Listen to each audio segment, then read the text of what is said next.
Hmm, semua benda dalam dunia ni, tak kisahlah benda hidup ataupun benda bukan hidup, kesemuanya dibina daripada unsur-unsur kimia.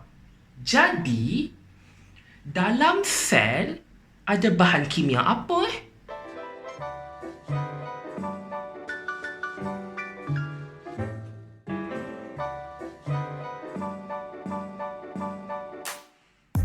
Halo, hai, Assalamualaikum, salam sejahtera, salam satu Malaysia kepada anda semua yang kembali ke channel Let's Tutor. Video yang baru untuk minggu kali ini, kita akan masuk ke dalam bab 4, Biologi tingkatan 4, iaitu komposisi kimia dalam sel. Kita nak tengok bahan kimia apa yang terkandung dan diperlukan oleh sel. Untuk video kali ini, kita akan mulakan dengan subtopik 4.1 iaitu air dan juga 4.2 karbohidrat. Kita pergi dulu untuk air dan juga karbohidrat. Tanpa melengahkan masa, jom kita mulakan. Molekul kimia yang pertama yang terkandung dalam sel ialah air. Air kan, molekul air, water. Molekul air terdiri daripada unsur hidrogen dan juga oksigen. H2O kan, H2O, air. Ada satu atom oksigen, dua atom hidrogen.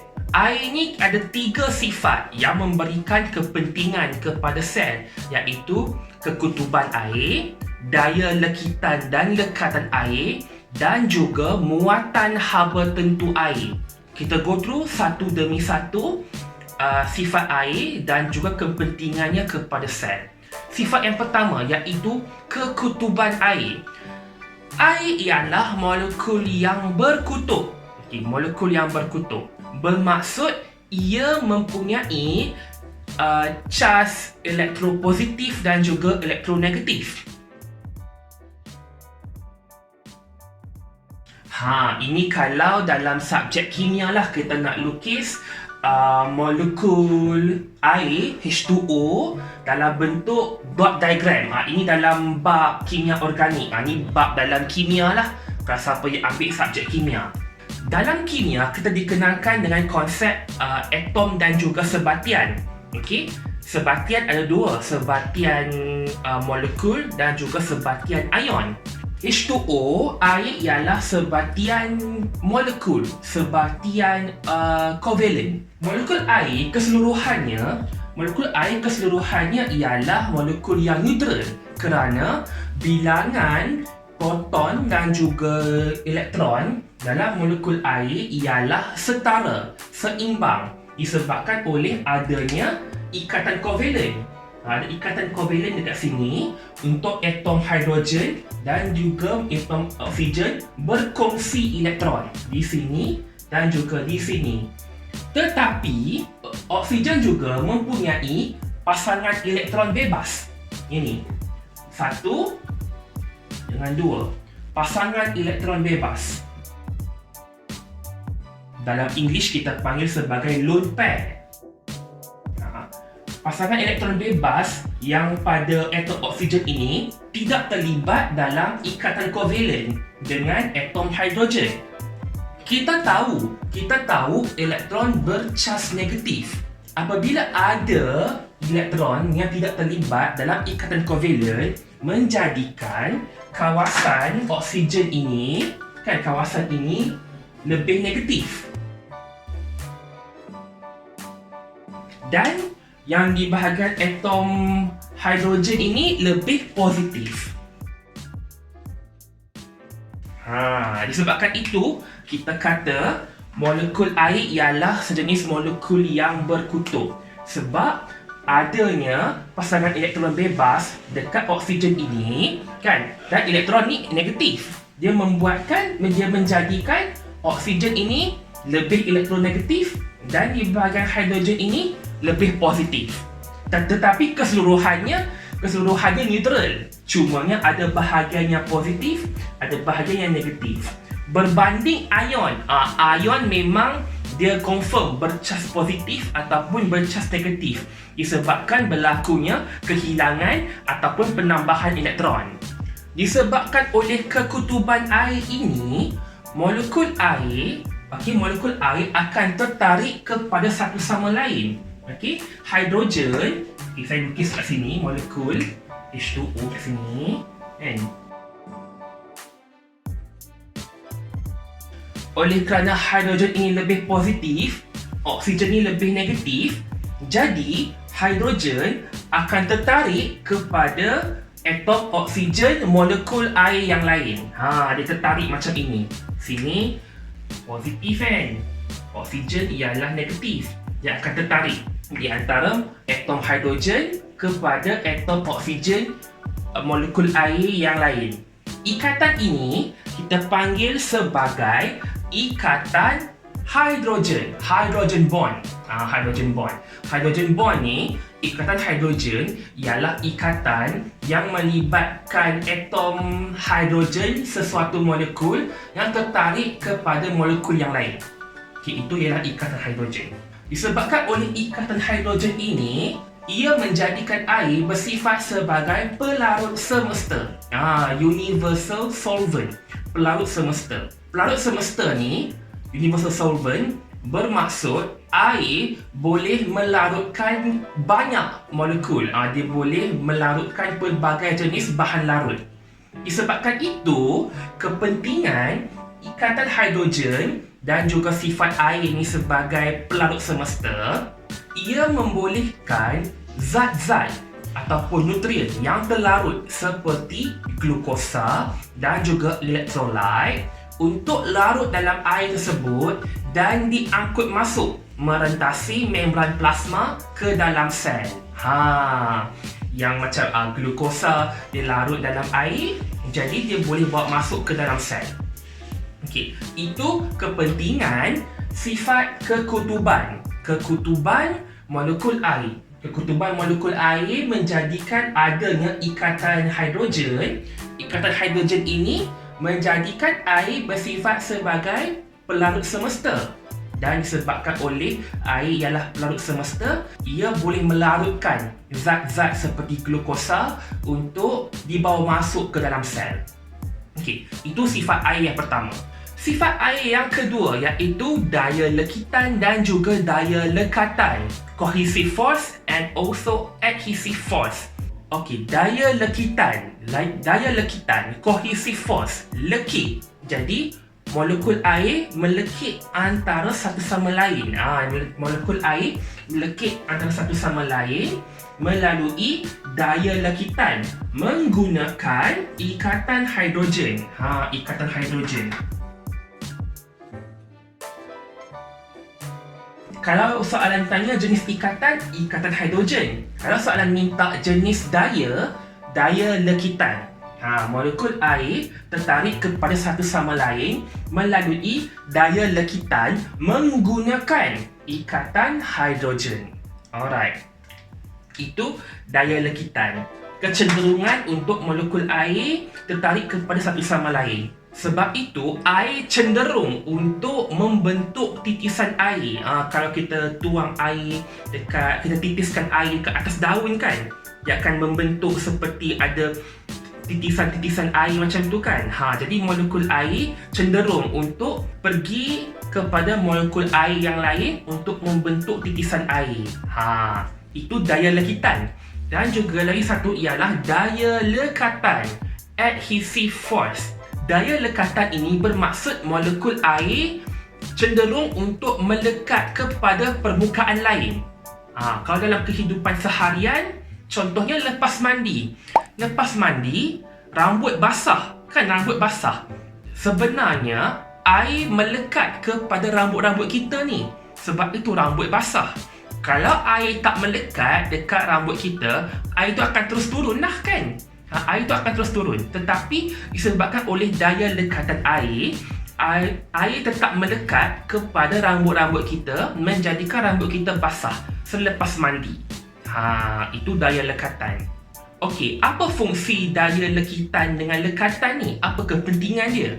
Kedua-dua daya lekitan dan juga daya lekatan menghasilkan tindakan capillary action. Tindakan kapilari ini membolehkan air memasuki dan bergerak ke dalam ruang-ruang yang sempit. Sebagai contoh, kalau dalam organisma kita ada xylem dalam tumbuhan.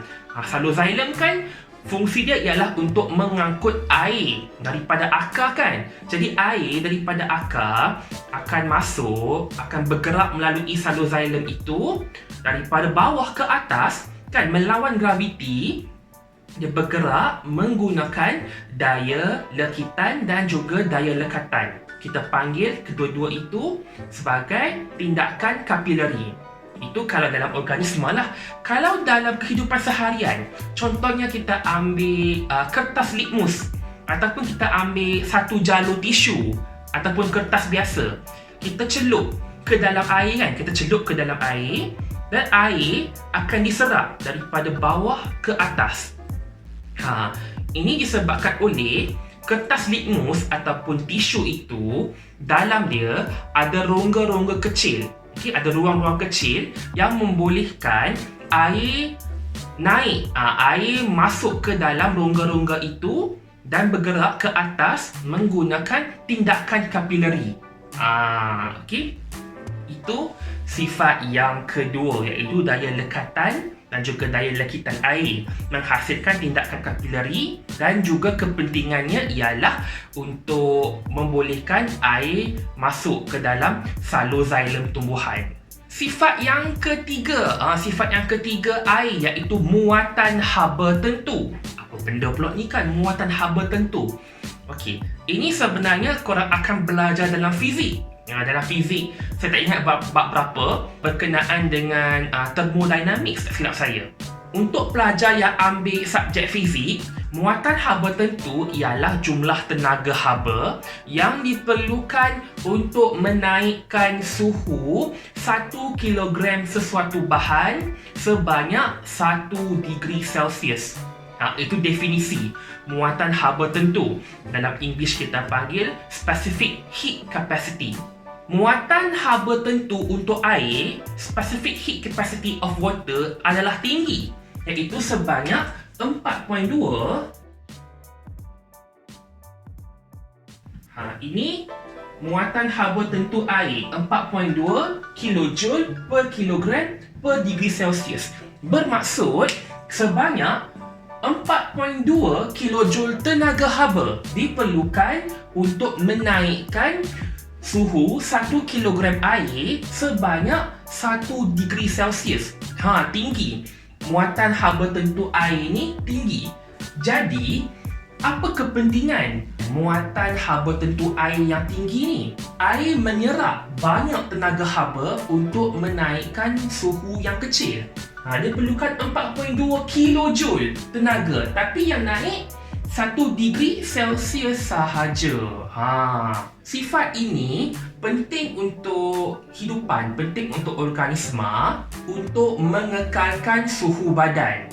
Jadi, apabila kita berada dalam persekitaran yang panas, badan kita tidak cepat untuk naik suhu. Badan kita tidak cepat untuk naik suhu mengikut persekitaran luar. Itu tiga ciri air. Senang sahaja. Ciri yang pertama, kekutuban air. Yang pertama. Sifat yang kedua iaitu daya lekitan dan juga lekatan menghasilkan tindakan kapilari. Sifat air yang ketiga iaitu muatan haba tentu yang tinggi. Itu je, tiga tu je untuk air. Next kita nak bergerak kepada karbohidrat. Sebelum itu, saya nak kenalkan dengan beberapa istilah. Dalam sel kita ada sebatian organik. Apa itu sebatian organik? Sebatian organik ialah sebatian, compound ataupun molekul yang mempunyai unsur karbon. Senang. Apa sahaja molekul, apa sahaja sebatian yang ada unsur karbon, ada atom karbon, kita panggil sebagai sebatian organik. Sebatian organik di dalam sel adalah besar bersaiz besar dan kompleks. Ada banyak atom-atom. Molekul organik yang kompleks ini kita panggil sebagai makromolekul. Makro besar. Jadi makromolekul, molekul yang besar. Makromolekul organik di dalam sel adalah jenis polimer. Okey, polimer. Polimer ini ialah suatu bahan yang dibina daripada molekul-molekul kecil yang berulang ataupun subunit yang berulang. Subunit itu kita panggil sebagai monomer. Okey, contoh. Saya bagi contoh dekat sini. Satu ini kita panggil sebagai monomer. Dan kalau ada banyak benda yang sama, banyak molekul kecil yang sama, molekul kecil yang berulang, ada banyak, kita panggil ini sebagai polimer. Kita panggil ini sebagai polimer. Kebanyakan molekul ataupun makromolekul organik dalam sel ialah jenis polimer, di mana polimer ialah terdiri daripada subunit ataupun molekul kecil yang berulang yang kita panggil sebagai monomer. Dalam sel, molekul organik yang polimer adalah karbohidrat, protein dan juga asid nukleik. Karbohidrat, protein dan juga asid nukleik ialah makromolekul organik yang polimer. Okey, dia ada ulangan, dia ada berulang molekul kecil yang sama. Lipid ataupun lemak, molekul organik, juga molekul organik tetapi bukan polimer. Kena ingat kadang-kadang soalan ditanya molekul manakah yang bukan polimer. Bukan polimer ialah lipid. Kalau polimer, karbohidrat, protein dengan asid nukleik. Yang lain-lain tu kita discuss next video. Untuk kali ni kita masuk dulu karbohidrat.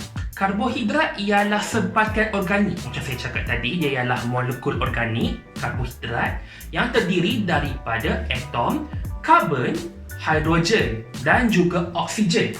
Okay, dia terdiri daripada karbon, hidrogen dan juga oksigen dengan nisbah 1:1.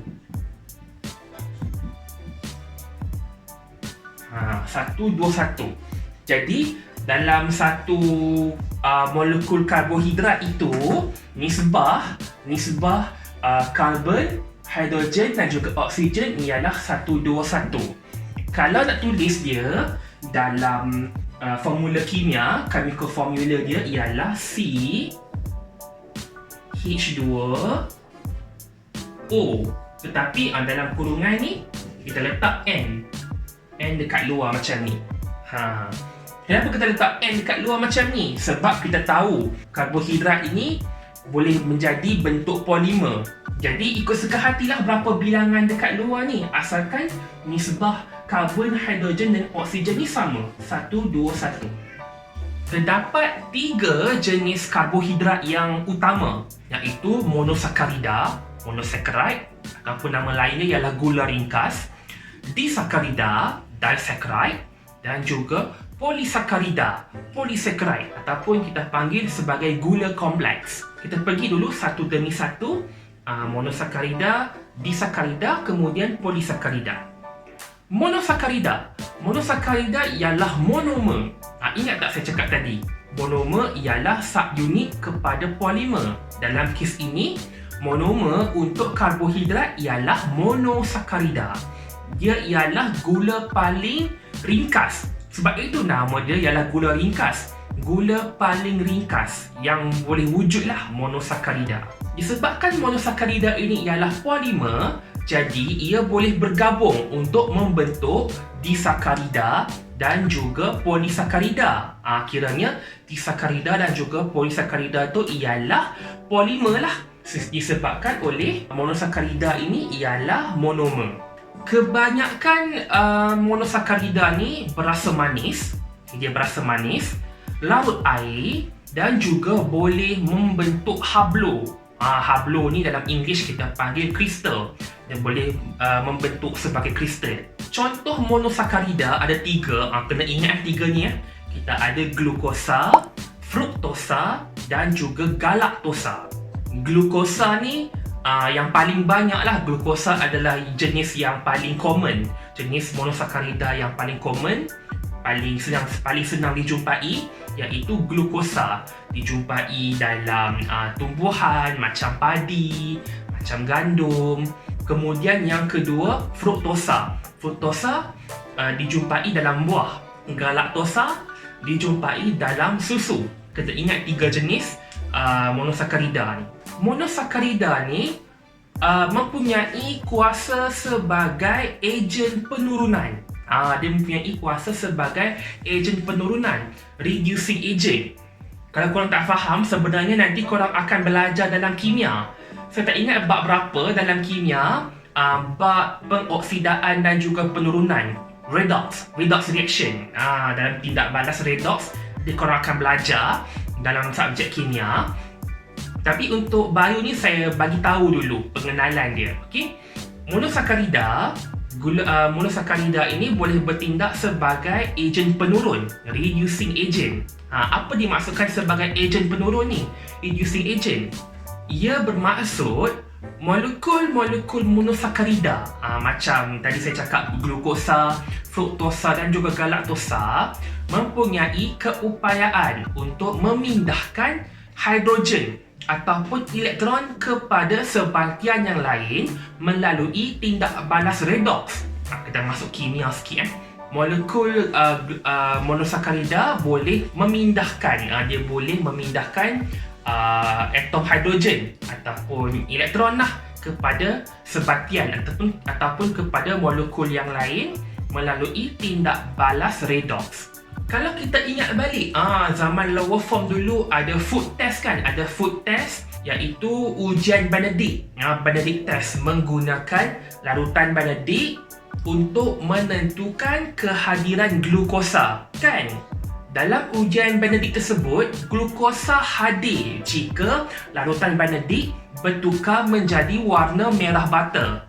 Ingat balik, betul kan?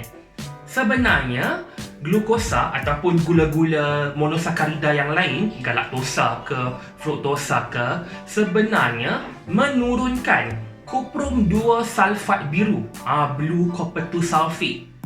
Kuprum 2 sulfat biru, ataupun dalam chemical formula dia kita tulis copper CuSO4. Dia warna biru kan? Benedict solution warna biru kan? Sebab dalam Benedict solution, dalam larutan Benedict ada kuprum 2 sulfat biru, copper 2 sulfate. Glukosa ataupun monosakarida yang lain akan menurunkan kuprum 2 sulfat biru ini menjadi dia akan menjadi kuprum 1 oksida, copper 1 oxide. Okey, ini copper 2 sulfate, ini copper 1 oxide. Glukosa, tak kisahlah glukosa ke, galaktosa ke, fruktosa ke, akan menurunkan kuprum 2 sulfat biru kepada kuprum 1 oksida. Ini kuprum 1 oksida. Yang ini kuprum 2 sulfat biru. Selepas diturunkan kuprum sulfat biru kepada kuprum oksida, kuprum oksida ini ialah mendakan merah bata yang kita nampak tu. Yang kita nampak dalam test tube tu, kita nampak dalam tabung uji tu kan. Yang kita nampak dalam tabung uji, mendakan merah bata itu sebenarnya ialah kuprum 1 oksida. Okey, untuk sekarang, buat masa sekarang jangan pening-pening. Cuma kena ingat, okey, monosakarida boleh menurunkan kuprum sulfat biru dalam larutan Benedict menjadi mendakan merah bata. Mendakan merah bata itu ialah kuprum oksida. Lebih lanjut dalam subjek kimia. Subjek kimia, topik tindak balas redox. Okey, redox reaction. Disebabkan oleh kemampuan monosakarida ini menjadi ejen penurun, mampu menurunkan kumpulan sulfat biru ni kepada kumpulan oksida, kita panggil juga monosakarida ni sebagai gula penurun, reducing sugar. Selain daripada nama lain, monosakarida iaitu gula ringkas juga dikenali sebagai gula penurun. Selesai monosakarida. Next, kita ada kategori karbohidrat yang kedua iaitu disakarida, disaccharide. Nama pun disakarida, ada D kan, ada DI tu bermaksud double. Jadi disakarida ialah gabungan dua monosakarida untuk membentuk satu molekul disakarida. Gabungan dua molekul monosakarida ataupun monomer karbohidrat ini adalah melalui proses kondensasi. Kondensasi melibatkan penyingkiran satu molekul air.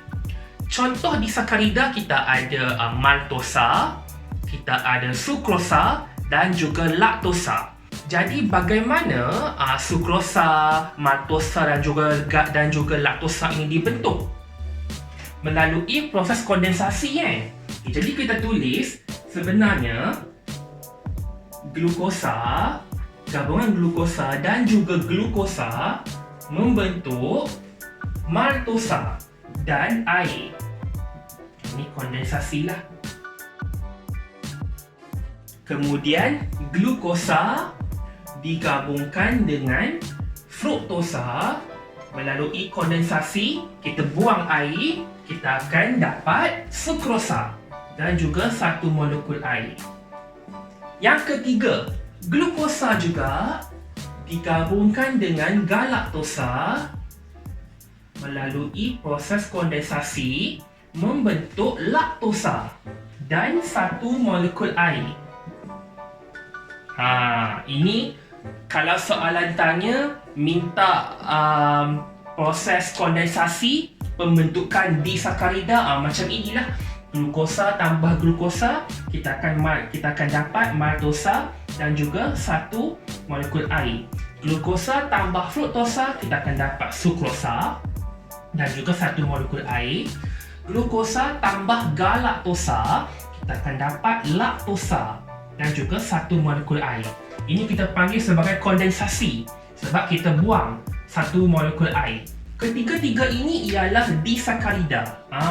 Maltosa, sukrosa dan juga laktosa ini ialah disakarida. Maltosa malt. Kalau ingat kan, kalau perasan kan dalam bijirin, dalam Milo kan ada malt kan. Malt itu ialah maltosa lah. Okey, dijumpai dalam bijirin, dalam gandum. Sukrosa dijumpai dalam buah dan juga laktosa dijumpai dalam susu. Disakarida dekat sini, maltosa, sukrosa dengan laktosa, kita boleh urai dia. Kita boleh urai untuk menjadi subunit monosakarida dia yang asal. Daripada maltosa, kita boleh urai dia menjadi glukosa dan juga glukosa balik. Daripada sukrosa, kita boleh urai kita boleh pecahkan menjadi glukosa dan juga fruktosa. Melalui proses hydrolysis.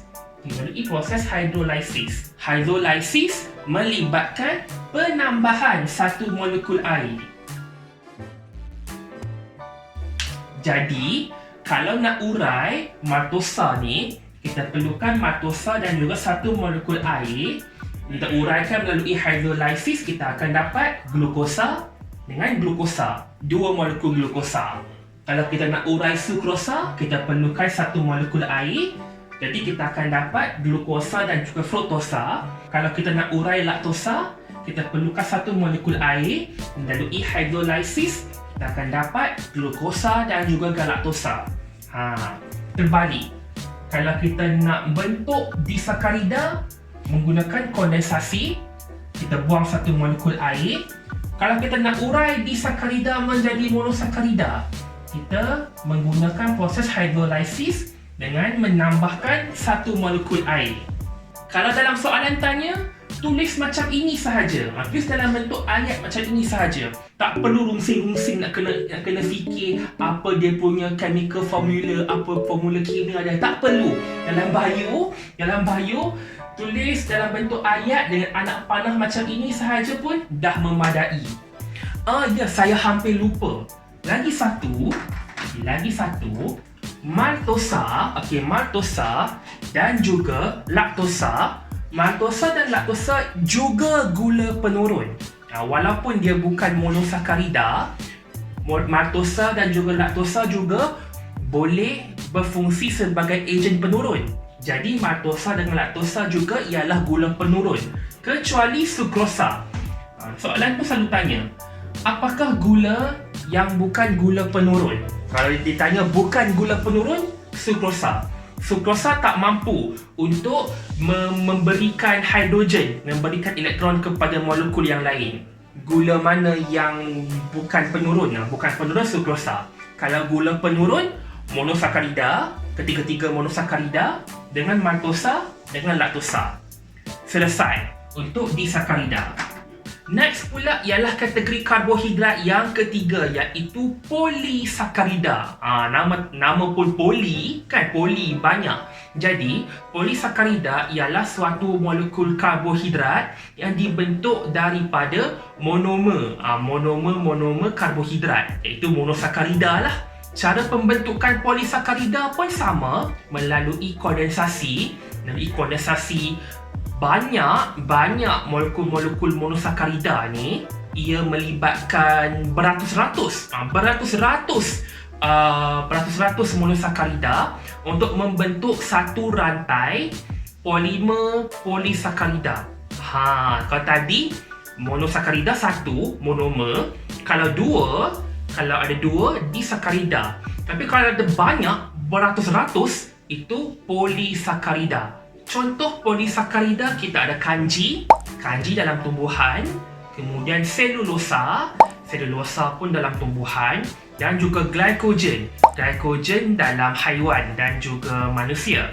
Polisakarida ni tidak larut air sebab saiz dia besar. Molekul dia besar, dia makromolekul, dan dia tidak berasa manis. Macam kita makan nasi. Nasi tu mana kita rasa manis, kan? Nasi ada kanji tak rasa manis. Dan polisakarida tidak boleh membentuk hablo.